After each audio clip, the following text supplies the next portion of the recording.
What is the perfect plan for creating a strong base, a strong skill or strength foundation in order to learn skills? Everybody talks about this within calisthenics. You always hear this person has this program, that person had this program, that person's credible, this person's credible. They're all saying conflicting things. One says you should do high volume, low sets, one says you should do low volume, high sets. What is the actual answer?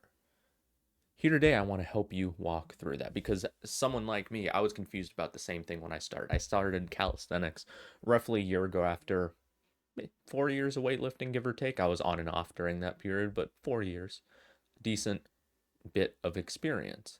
But when I had first gotten to calisthenics, everything changed. Because the thing is, what a lot of the people inside of calisthenics don't tell you is a lot of them are professional marketers. A lot of them like saying controversial, crazy stuff in order to sell a program. And I don't want that for you.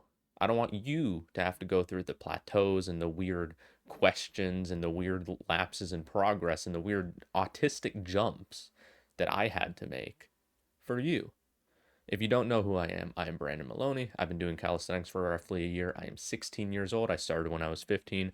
I, in that time, achieved 50 kilo weighted pull ups for 4 reps, 50 kilo weighted dips for about 10 reps over the course of a few sets. I'm able to do no dip muscle ups. I'm able to do one arm pull ups. I'm able to do a really crappy front lever, but still a front lever. I'm like able to be straight, but only for like 2 or 3 seconds. And also no dip muscle up, slow muscle up, all that kind of stuff. I did a weighted muscle up with 20 kilos, 23 kilos, whatever 50 pounds equals. I'm American also.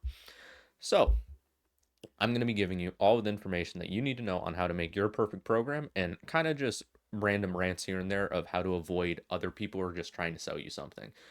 All that I'm asking you in return for this video, because you're already sat here, you're paying attention, you want to learn, because I just made like a giant truth claim on the entire calisthenics space. All I'm asking, you join the Discord link below, completely free. There's a ton of free resources and different things for you to look into and a bunch of stuff that's going to help your progress. And if not, it's just going to give you a nice community of people who you can speak to and you can also help educate if you're more advanced. So, what's the perfect plan? Thing one, it's a 2-set method. End of video. I'm joking. The thing is, the perfect plan is one that matches your level. The reason why, and I have experience with this, I was in Ian Barsigal's program for a while. I'm still in it, and I still really respect it. And if you want to buy that program, 100% buy it because you will 100% make results. The only thing I disagree with within that program is that it's the only one. That's not true. The reason why the 2-set method works so well is because once you're able to do 15 pull-ups and 20 dips, you already have a decent bit of muscle mass and you're already pretty good at pull-ups and dips compared to the average person. What then happens is when you do the low volume, when you go very hard and go to failure, you start to make neuroadaptations very quickly. So you're not necessarily building a ton of muscle with the method. You might even be losing a little bit of muscle. When I used it personally, I lost a ton of weight from years of weightlifting. And then I went from like 145 down to like 138, and now I'm back to like 140. I'm talking pounds, not kilos. Sorry, I switch. I'm American. I'm trying to figure out the conversions because most of the people who are in calisthenics are European. I went from 64 kilos to 62, and now I'm at 63, basically. The reason why you get strong so fast is because of the neural adaptation, because you're grinding, gritting so hard with this heavy weight you're not used to. You're going to be able to add on weight very quickly because of how intense everything is. And you're recovering enough to where it's not going to overly fatigue you with going to failure. It's a very good method for beginners, but someone who is like me, someone who's more advanced, who's been in weightlifting for a while, or even the general population, people who are actually beginners, there's other ways. The perfect plan is dependent on your level. For more beginners or more beginner-ish people, what you actually want to do is up the frequency. You still want to have a high intensity, low volume per workout. So you want high intensity training very hard, maybe not quite to failure. Most of my coaching clients I have go to 1 rep in reserve for their final set. So one of the very common methods that I use for beginners who are just getting into weighted pull-ups and weighted dips, for example, I'm going to explain weighted pull-ups because they're a little bit different. Getting into weighted pull-ups, for example, it's 6 to 8 reps, 3 sets. On the final set, they should have 1 rep in reserve when they hit 8 reps. That is a perfect workout. And normally, especially when they first start, they have a little bit more than that, and we just add more weight. One guy he's adding 10 kilos in 2 workouts which is absolutely insane with it. Like, it genuinely works really well because the same thing, it's just a neural adaptation. If you're fairly muscular, you're able to get fairly strong. That's just how it works, as long as you're lean. Beginners want to have more sessions throughout the week in order to learn the movement, because if you really think about it, if you think of like a two-set method, for example, and I'm not dogging on it at all, I'm inside the program, it's fantastic. I'm just talking about the problems that I had when I was a beginner, and I'm assuming you're a beginner as well if you're watching something like this. One of the problems that I had was that for dips especially, I couldn't learn the movement. They were so shaky and unstable, and it was just this huge pain to do dips because I'm only doing 20 reps total over the course of 5 days. That's not a lot. If you're practicing boxing, for example, and your coach is like, all right, he has like the beer belly thing. All right, we're going to be working on your jab today. And you're like, sweet, dope, okay. And he's like, give me 20. And you're like, okay, 20's done. And he's like, all right, go home. And you're like, what? And he's like, go home. And you're like, wasn't that the warm up? Aren't we going to like do some combos? Aren't we going to do anything a little bit more advanced? What was that? And he was like, nope, 20. Practice at home. Actually, don't rest. Don't do anything. You're not recovered. And I'm like, it's what the fuck? So that's kind of where it lies. You want more frequency to learn the movement because right now, what's going to happen is, to explain in layman terms, your brain is genuinely going to speed up the process of learning so quickly. And it's going to, especially with the higher volume, once you get into that, once you start adding more sets, you're going to build a little bit more muscle. But when you're just getting into the frequency aspect, so instead of training twice a week, you train 3 times a week. That's more frequency. Frequency is just how many times you train a week. Once you get into more of that, you're giving yourself more time to adapt. And I'm not going to give you a certain number. You have to figure out for yourself. If you look at like Philip Soley, for example, you can look him up on Instagram. He's a guy who's fairly light. He's the runner who only trains pull. He trains pull when he first started, like 7 times a week, 6 times a week, would take a rest day when he needed it. That's because the muscle recovered. And since he was only training pull and he wasn't training super intensely in the beginning and it wasn't a ton of weight, it wasn't very fatiguing. The thing is, when you're a beginner, it's not very hard to get tired.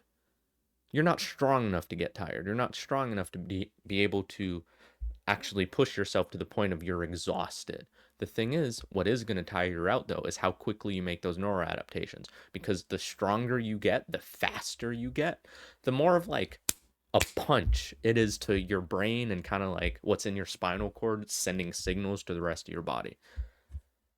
So you want to manage that. But in the beginning, you're going to go lower volume, 2-3 sets of workout, nothing too crazy. Try and make them somewhat intense. You can kind of play with the rep range however you want to. But then you're going to up the frequency, and you're only going to do it when you're not sore from it. So if you take this advice and let's say you do like Monday, Wednesday, Friday, you try training pull-ups, for example, and you're super sore on Wednesday from your Monday workout, take a light day. You're letting your body adapt to it. It's going to take a couple weeks before you're actually able to train that frequency. But at some point, you will be able to train to that frequency. And if you're not, cool, just lower the frequency. But most beginners, that is something that's very, very important for them. Next, intermediates. You would do more volume. I have here on my list more frequency. That's my bad. You would do more volume. You can start adding sets because you're able to recover a little bit better. But also at this stage, it's better for you to do less intensity and more heavy sets. I should phrase that differently. Again, it completely depends on the method. It depends on the different split. But at this stage, there's not a lot of failure training being done. In the beginning, there can be some. In the middle and in the end, again, it's kind of up to you. In the middle, you can get away with it when you're more of an intermediate. And then when you're more advanced, and again, that's up to you and your training style. I'll get into that in a minute. But at this stage, you can start adding more volume because you're not going to be training as hard because you really don't need to make better gains. In the beginning, that's more important because it's a neuroadaptation and because you're actually learning how to push hard. But at this stage, when you're an intermediate, when you can do like 30, well, probably not 30, 40 kilo pull-ups, 50 to 60 kilo dips, I'd say I'm an intermediate when it comes to dips. Then now, you know how to push hard. You're able to push hard, so this is how you're going to train. Next, when you're advanced. When you're in advanced, now you know your body by now. You tried it, done a bunch of different splits. You've tried a bunch of different training processes, tried a ton of different methods. You know what works, what doesn't. Now what you're going to do is, now is when you kind of play with things and customize it to what you know is what you like.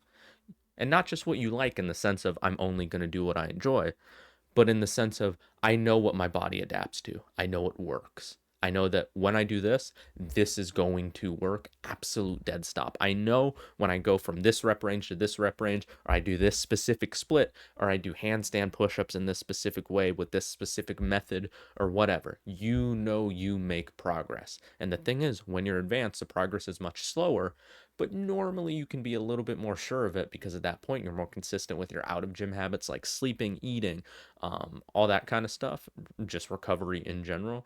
And also, you do progress a little bit slower, but you kind of understand the process better. You know when you have a bad workout, you know when you have a good workout, you have a better intuition on what to do. And this is when people like Philip Soley, the guy I was talking about before, he trains completely intuitively. Granted, he only trains one movement, so it's a little bit easier for him. It's either is my back and biceps are covered or not.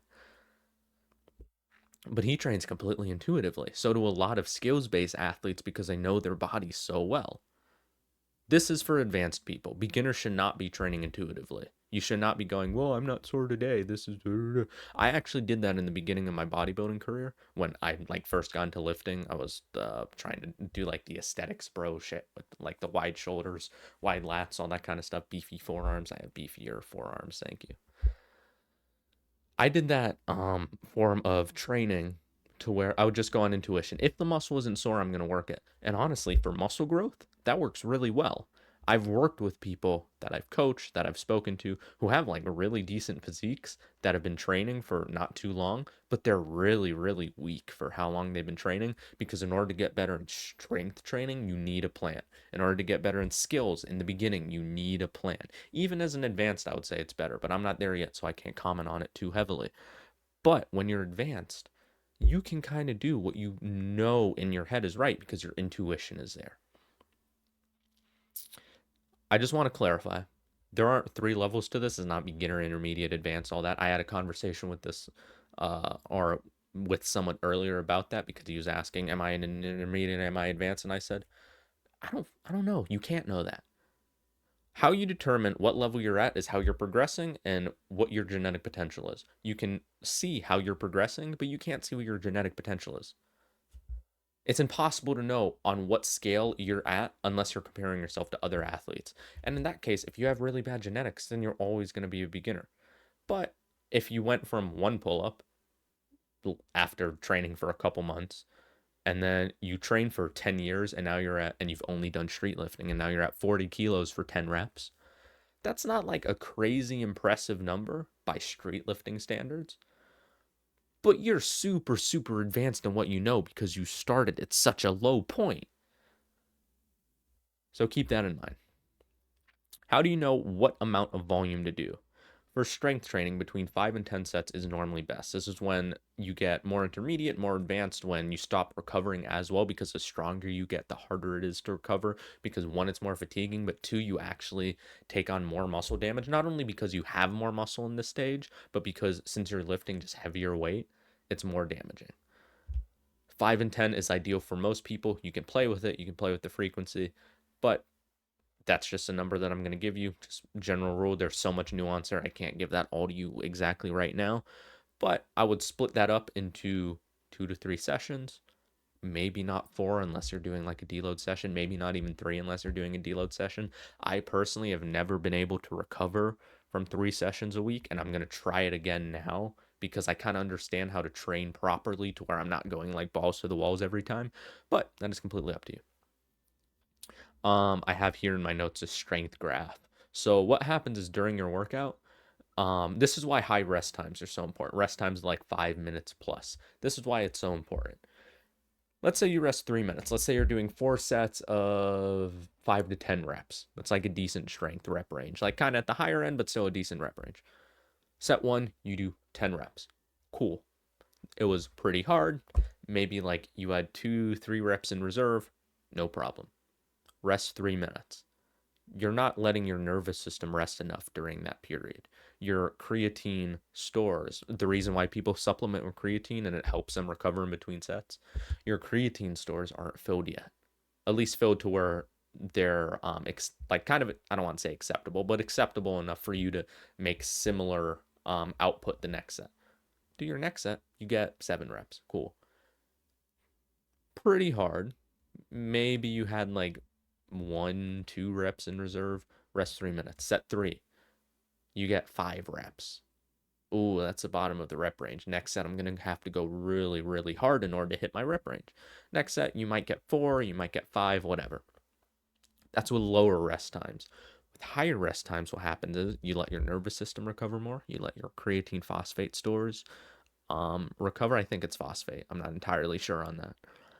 What happens is you do your first set, 10 reps. Cool. Rest 5 minutes. You're ultra recovered. You're ultra ready. You're ultra motivated.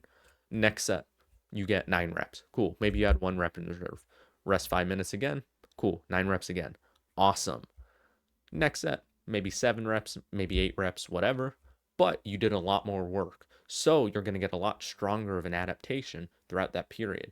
If you're to do a 5x5, for example, this might have been a better example.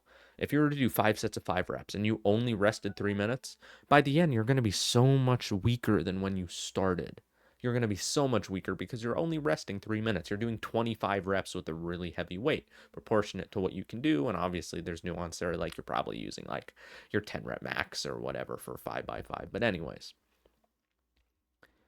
versus if you rest 5 minutes, you're recovering a lot more. You can use a lot heavier weight because you know for a fact you're going to be more recovered. That's why it's so important. Next thing, are you recovered systemically? Between sessions, are you feeling like super brain foggy? Are you feeling super tired? Is it super difficult for you to focus? And is just all in all, is your brain working properly? When you train super hard, you get like this brain fog. You get this blockage within your own head. And it's not like a mental thing, like just gotta push through it, bro. No, it's genuinely your body just being tired and the adaptations are taking place. And in order to do that, it has to take away resources from other things. This is why when you train really hard, or like when you do cardio you don't normally do, you're exhausted afterwards because you're not used to the adaptation. This is going to happen. Are you recovered systemically? Normally for strength training, when you're in between that 1 to 5 rep range, even 1 to 6 rep range in some cases, maybe even 1 to 8, but 1 to 8 is kind of pushing it. It depends on how intense you're going, obviously. But when you're within that rep range of 1 to 5, you should take a minimum 1 rest day in between, unless the next day you have a lighter session.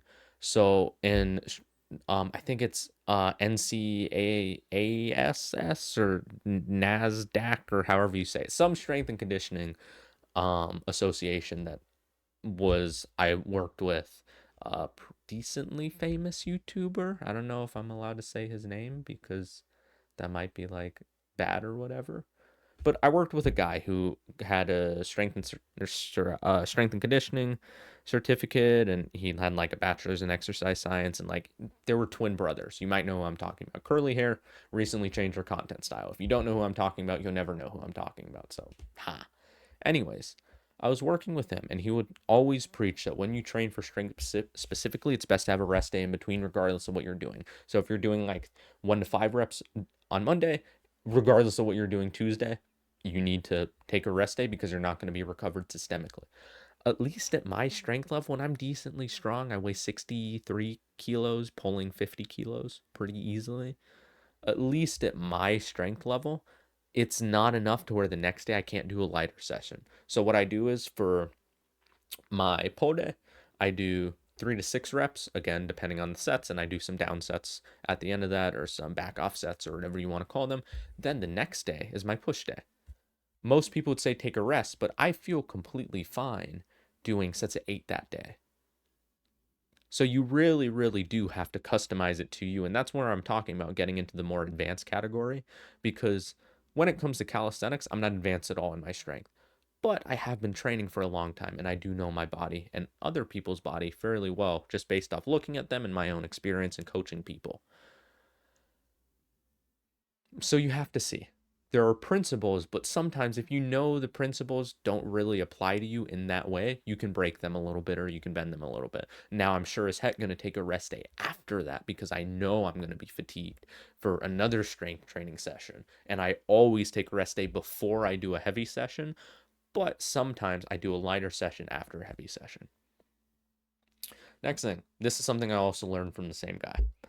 Are your hypertrophy sessions less than 60 minutes? And are your strength sessions more than 60 minutes? I'm going to get into a little bit of nuance here. When it comes to hypertrophy, you can get in enough volume to grow your muscles in between 10 and 20 sets. Again, I'm not recommending that for calisthenics. I think that's kind of stupid for calisthenics because you're not really getting stronger and you're just building muscle, but that muscle really isn't contributing to like strength or skills or whatever because you're just getting bigger, but you're not necessarily getting much stronger as well. Again, there's nuance there with programming and all that kind of stuff. Obviously, you can do it, whatever, but just general rule, probably not the best idea. Stick within like 10 to 15 set range when training for hypertrophy, but you also want to prioritize calisthenics as well. Keep those sessions less than 60 minutes because what happens is after that 45, 60-minute period, your cortisol spikes. And what that does is it actually lowers your testosterone a decent chunk, like a solid bit, like a lot. And I wasn't somebody who really thought, I was never like a testosterone maxer type of guy. But the thing is, once you learn about it, you really do feel it. And you feel the hit. I would always wonder, why is it that after like an hour of training, I'm not going very heavy, I'm not even going that intense, but after 55, 60 minutes, I'm just dead and I have to stop the session. It's because my cortisol spikes so high. And the testosterone, the hormone that kind of makes you go, let's fucking lift some stuff. Woo! That shot down. And the motivation was gone. The want to lift more was gone. And just the stress hormone shot up. That's my recommendation. Just play with it. Maybe you'll enjoy your sessions a little bit more because I like the intensity a bit. Like it's kind of boring to have a 2-hour hypertrophy session. I haven't done that for years, but you get what I mean.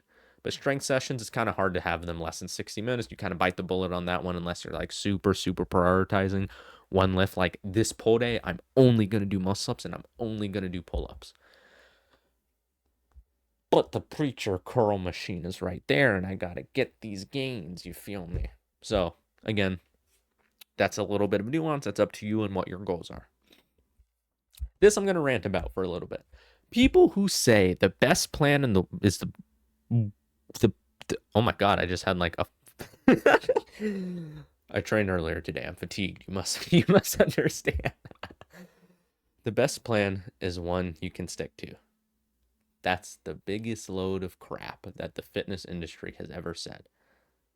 That's the best plan for you now in this time. But if you were fully dedicated to training, if you had infinite money, if you had infinite whatever, you never had to worry about anything other than training, would you train how you're training now? Probably not. You probably have some type of time constraint. You probably have some type of obligation to go to before or after the gym that takes away from your training. You are not doing, and I'm going to say this very clearly, you are not doing the best possible plan for you. There isn't a single person on earth who is.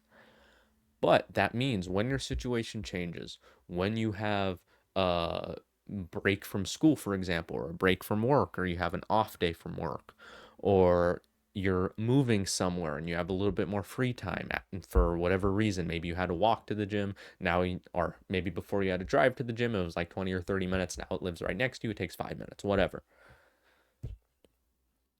Try and upgrade your plan based on your current circumstances. Over the summer, if you're a student and you're not training twice a day, there is no reason for you not to be. Even if it's as simple as doing the exact same workout, just breaking it in half. This half of the morning, I'm going to do compounds. This half of the evening, I'm going to do isolations. There's no reason why you can't do that. You will make better strength gains. You'll be able to train more, which if you're watching this, you love training anyway. There's no reason why you're not able to. You can do a hypertrophy session. You can do a strength session. You can combine things like cardio and weightlifting and all this kind of stuff. There's no reason why you can't train twice a day, which would technically be best for your progress or whatever. But because of your current circumstance, because you're in school or you have work or whatever, you can't, which is completely fine. But what I'm saying is, my entire point is, progress your split based on your current circumstance. That's everything. I hope this gave you a little bit of value. I hope you're really enjoying this, and this video has at least 5 trillion views. Join my Discord, link in the description, for a bunch of free stuff that I give away. Subscribe to me, nerds, and like if you want to. Cheers.